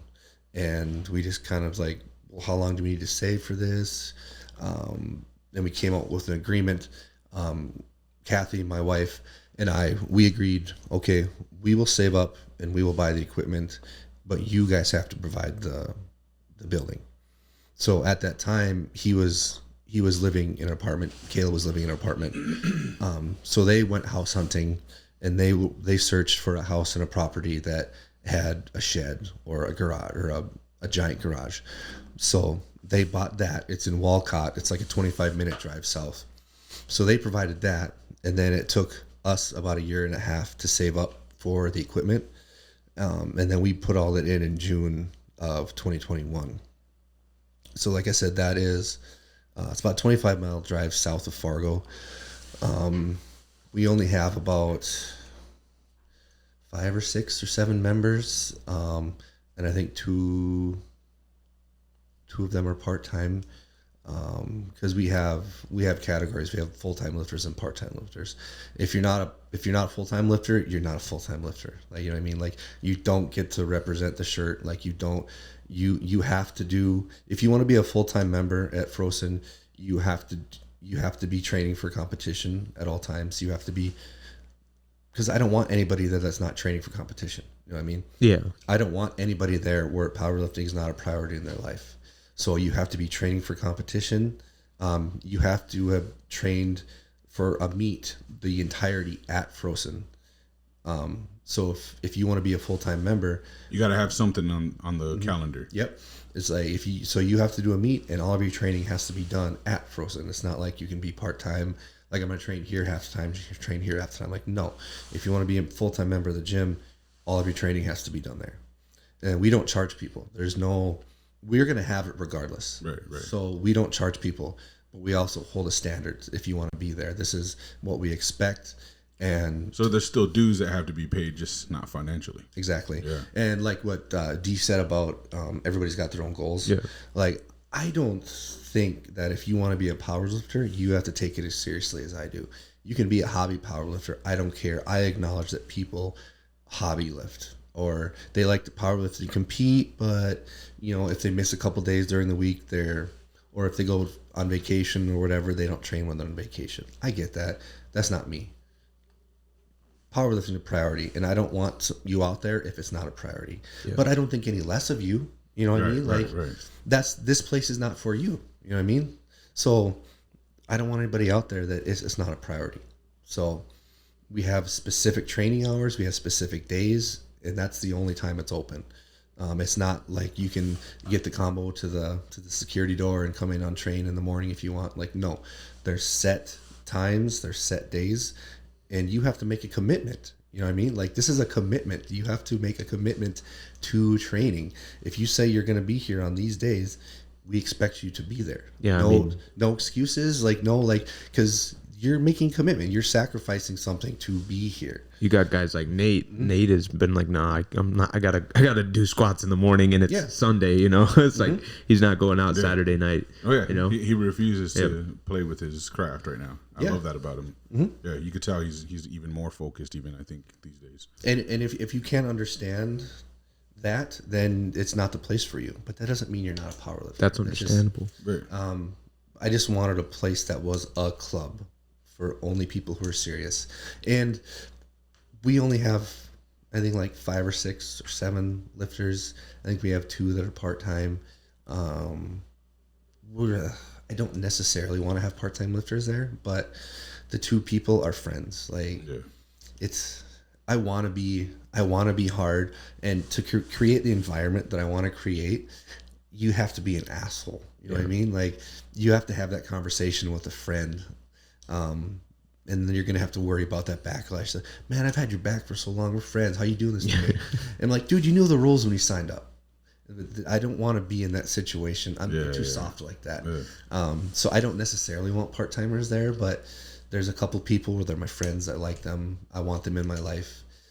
So we kind of let them get away with, coming 2 days a week. Well, and you need that hype. Like when people are hitting those big numbers, like it's nice to have those people that are close to you to see that and hype you up and be there for you, especially because you need spotters. You need people to be there. I want everybody to feel confident. Like, if they're going to come and train, they will have help. Yeah. Yeah. So we kind of have some loose rules. We don't want you to miss. If you miss X amount of days a month, it's not for you. Or if you're consistently going to be late, it's just not for you, and stuff like that. But we haven't really. There's one person that we had to ask to leave, but it was a friend of ours, but it was uncomfortable. But they knew what they were signing up for when they came, but they thought that because we were friends that we were just kind of like bend the rules for them. And I was like, no, like, we tell everybody, don't make us be the asshole that enforces these rules. You know what I mean? Like, these rules are easy. They're simple. Yeah. Like, just don't make us enforce them. And Micah has no problem. I think Micah asked somebody for a doctor's note one time because they missed a couple of days at the gym because they said they had to go to the hospital for that's fucking legit. Food poisoning or something like that. Yeah. And he messaged Micah. He's like, I don't think I'm going to be able to make it. I had food poisoning 2 days ago. And Micah was like, where's your doctor's note? So he provided a doctor's note. But it's like...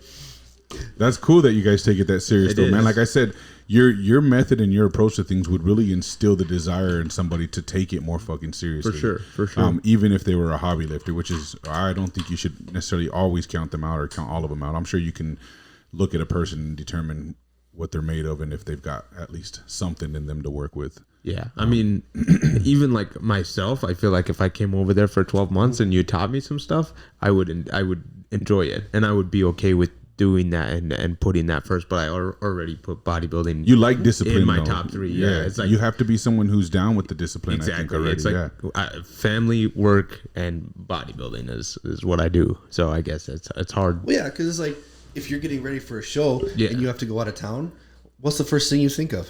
bodybuilding comes first in the most part when I'm competing. Yeah, but it's like bodybuilding, work, and then family. You don't think about what you're gonna do when you're on vacation. You don't think about what you're gonna eat. Like the first thing I think about is where am I gonna train? Yeah, there's not an acceptable excuse for me to miss a training. Exactly. I'm like, no, I'm not gonna go on vacation. My buddy was trying to get me to go this last summer, and I was like, dude, like, yeah, we this is a good chance to do it. You're about to start your big job next year. I'm like, but this is what I like to do. Like, I like to bodybuild. I want to do it again. It's been 3 years. It's time, you know?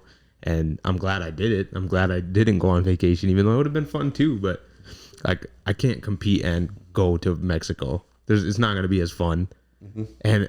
And I'm going to train if I'm there still. But when I'm in it, I'm like, somehow you can just shut off. And I'm sure we all know that feeling, but you just shut off and you do the work. Mm-hmm. And it's so easy.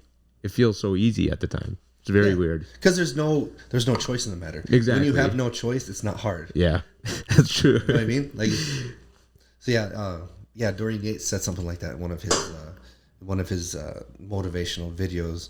And he's like, you have to have passion and a desire to do something, because when it gets hard, you just... Still recording, so we're good there. Cool. What did we leave off on?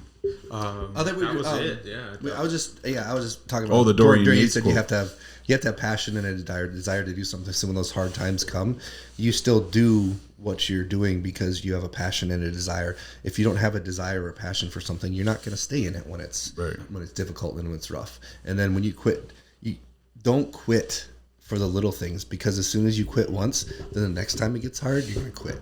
Like, it just snowballs. So. It's the truth, man.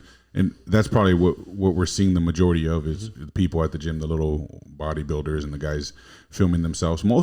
I think most people are in the fitness industry for the popularity, not the goal achieving side of fitness necessarily, right? They'll come in 140 pounds soaking wet, shredded, because they're 140 pounds soaking wet, and they'll live off that. Yeah. Their goal is to get Instagram famous, become some kind of an influencer, get sponsored by Gymshark, get free, apparel, stuff like that.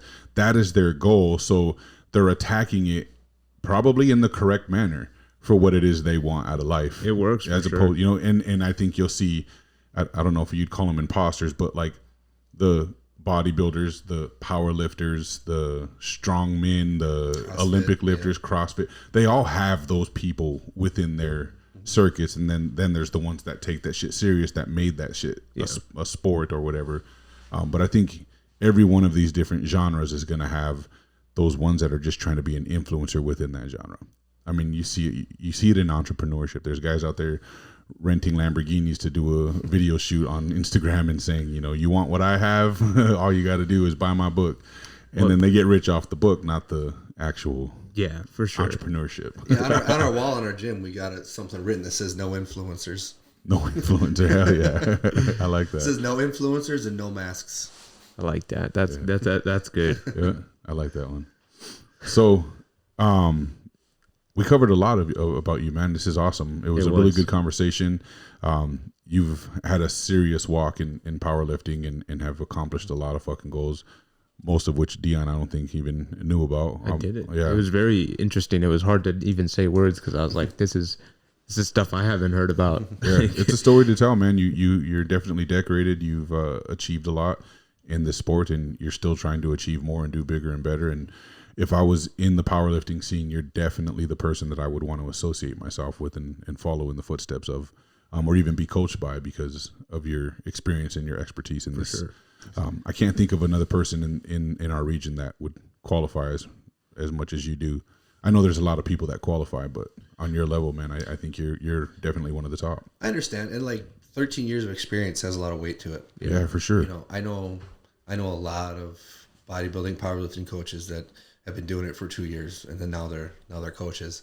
Like, you haven't even been able to understand what works and what doesn't yet. You haven't had to go through shit yet. Right. You haven't had to fall in a hole and dig your way out. And then that process of digging yourself out, that's valuable information. Yeah, that's very valuable information, because then you can help people avoid falling in that hole. You can save 4 or 5 years on people's career.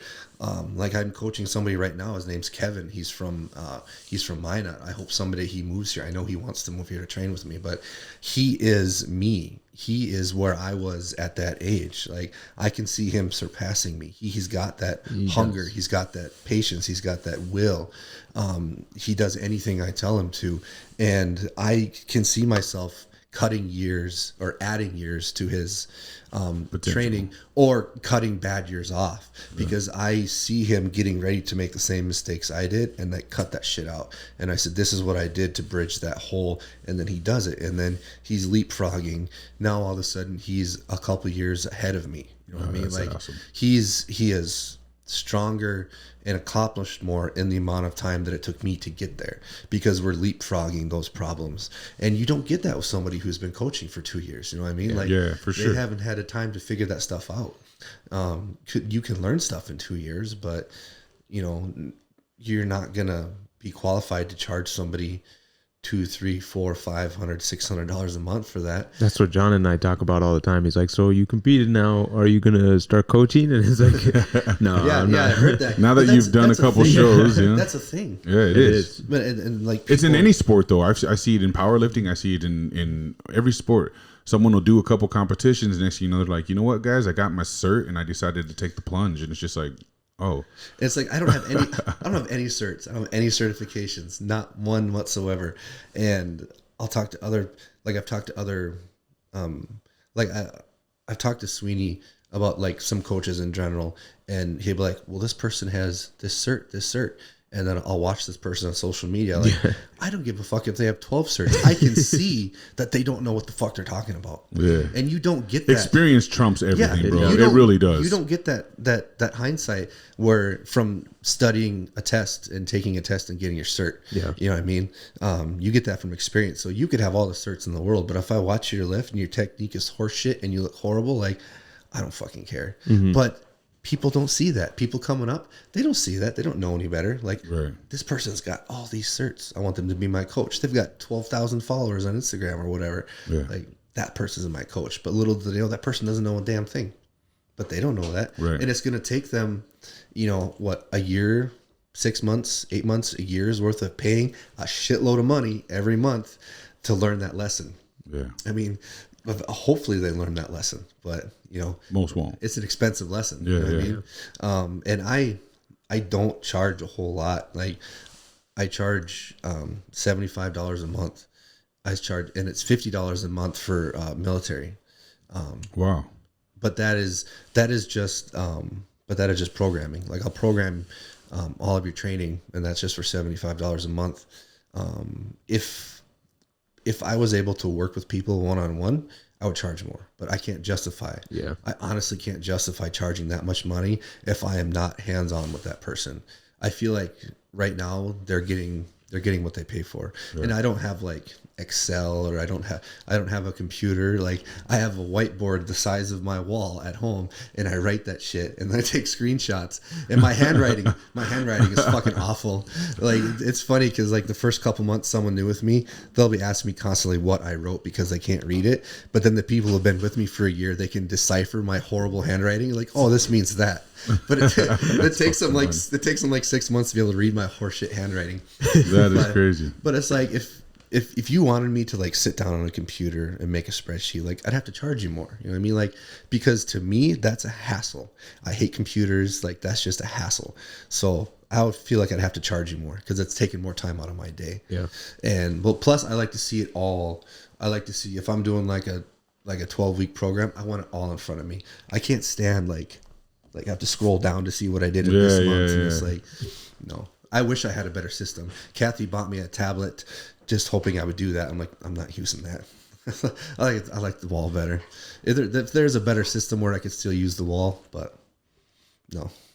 One day you'll just have somebody that goes and knows how to read your handwriting and then just types it all out for you, and then you'll be good. Well, I guess everybody has an assistant now. Yeah. So I could get an assistant. There you go. I get an assistant to decode I get a translator. What do you do for an assistant coach in powerlifting? He's like, I just put everything into an Excel document. Yeah, that's right. I make everything legible. Hell yeah. Man, this is cool. This has been a good conversation. I think we're kind of rambling a little bit now here, but you shared a wealth of information and shared a lot about yourself, bro. I really appreciate you wanting to come on and talk with us.